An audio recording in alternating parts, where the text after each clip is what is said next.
Assalamualaikum warahmatullahi wabarakatuh. Perkenalkan, nama saya Adita Marfareja dari kelas Informatika 1B, dan di sini saya akan coba mempresentasikan tentang pemanfaatan teknologi informasi di bidang perbankan. Next. Nah, di sini terdapat beberapa poin-poin, di antaranya ada sejarah teknologi informasi dan pengertian teknologi informasi, penerapan teknologi informasi di bidang perbankan, dan perkembangan teknologi di bidang perbankan. Yang pertama di sini ada sejarah teknologi informasi. Teknologi informasi lahir pada tahun 1947. Sejalan dengan munculnya komputer sebagai komponen utama. Masa teknologi setelah masa yang mengeksploitasi materi sekitar 50.000 tahun sebelum Masehi sampai pada abad ke-18, dan diikuti dengan masa teknologi yang mengeksploitasi energi dari abad ke-18 hingga abad ke-20, yaitu sekitar tahun 1947.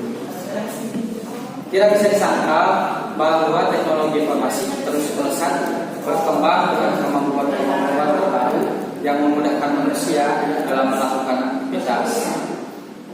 Perkembangan di bidang teknologi ini meliputi perkembangan infrastruktur seperti perangkat keras, perangkat lunak, dan teknologi penyimpan data, serta teknologi komunikasi maupun kemampuan fotografinya.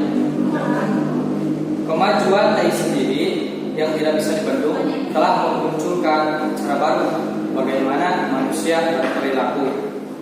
Teknologi informasi sudah menjadi bagian dari gaya hidup manusia di seluruh belahan dunia.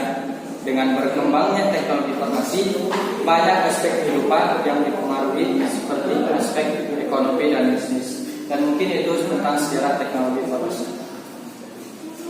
Nah, sekarang pengertian teknologi dan informasi. Terdapat dua ahli yang mengusulkan atau menyebutkan pengertian teknologi informasi itu sendiri.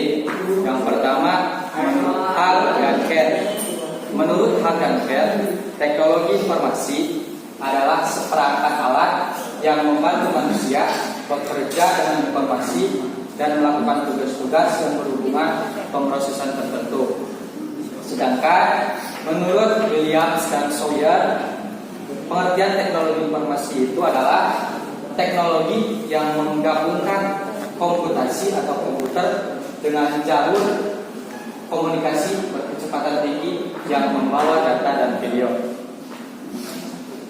Di sini terdapat penerapan teknologi informasi di bidang perbankan. Salah satunya yaitu penggunaan teknologi informasi dalam sistem informasi akuntansi, membuka rekening secara online, keamanan sistem perbankan, penggunaan sistem dan teknologi informasi untuk usaha kecil, dan teknologi sistem informasi perbankan. Next. Nah, di sini saya akan coba menjelaskan tentang perkembangan teknologi informasi di bidang perbankan. Salah satunya diantaranya ada nomor satu, adanya transaksi berupa transfer uang via mobile maupun via teller. Yang kedua, adanya ATM atau auto teller machine atau pengambilan uang secara cash 24 jam. Dan nomor ketiga, penggunaan SMS banking. Dan terakhir ada penggunaan one optimizer untuk sinkronasi data bank antar cabang. Next. Nah, di sini terdapat adanya transaksi via mobile atau via teller. Perkembangan teknologi digital berperan besar terhadap perubahan perilaku masyarakat. Salah satunya aktivitas pembayaran secara online yang kini jadi tren saat ini. Perubahan pola dan gaya hidup mendorong sektor perbankan untuk beradaptasi dengan menghadirkan mobile banking. Lewat fasilitas ini, masyarakat tak perlu repot saat harus bertransaksi, sebab aktivitas perbankan seperti cek saldo, suku bunga, transfer, serta berusaha ini bisa dilakukan kapan saja dan di mana saja melalui ponsel. Tak hanya itu, mobile banking juga memiliki fitur lain untuk menunjang transaksi sehari-hari para nasabah, mulai dari bayaran tagihan kartu kredit, listrik, telepon, air hingga pembelian pulsa. Jadi transaksi uang rupiah mobile ini tersendiri merupakan salah satu perkembangan penerapan teknologi informasi di bidang perbankan yang saat ini sedang terjadi. Jadi transaksi uang rupiah mobile ini memudahkan orang-orang untuk mentransfer uang maupun store uang secara online. Jadi tidak harus ke bank.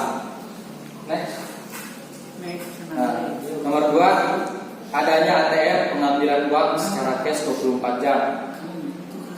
Pengertian ATM tersendiri yaitu salah satu fasilitas yang diberikan oleh bank kepada nasabah sebagai alat transaksi terhadap rekening tabungan mereka.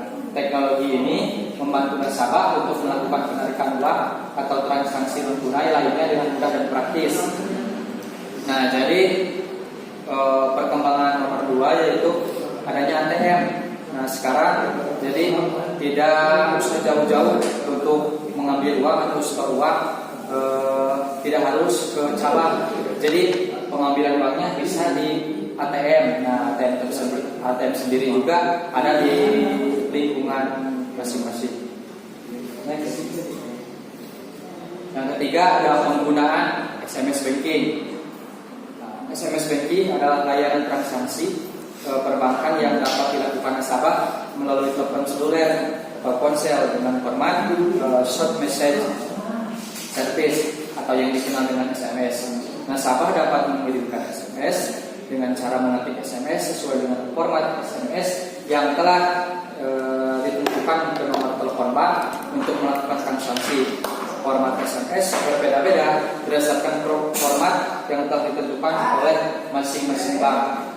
Fitur SMS banking antara lain layanan informasi yang termasuk saldo, mutasi rekening, tagihan, kartu kredit, dan suku bunga, dan juga layanan transaksi seperti transfer, pembayaran tagihan, pembelian, dan berbagai fitur lainnya. Nah, yang terakhir penggunaan one optimizer untuk sinkronasi data bank antar cabang.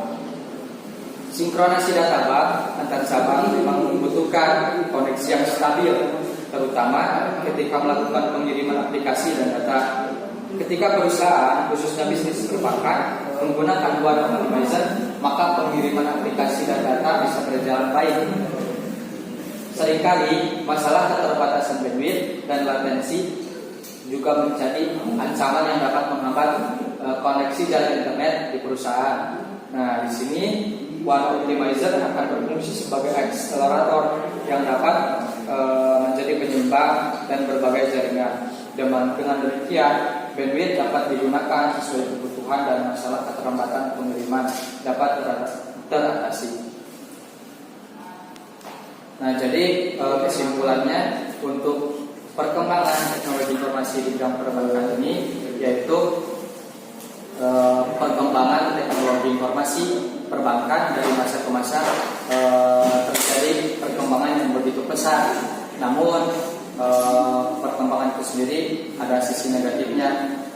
Salah satunya kita jadi tubuh kita ini tidak beraktivitas secara lebih karena misalkan kita transfer tunainya di rumah, tidak melakukan aktivitas. Dan mungkin itu presentasi dari saya. Mohon maaf bila ada kesalahan. Assalamualaikum warahmatullahi wabarakatuh.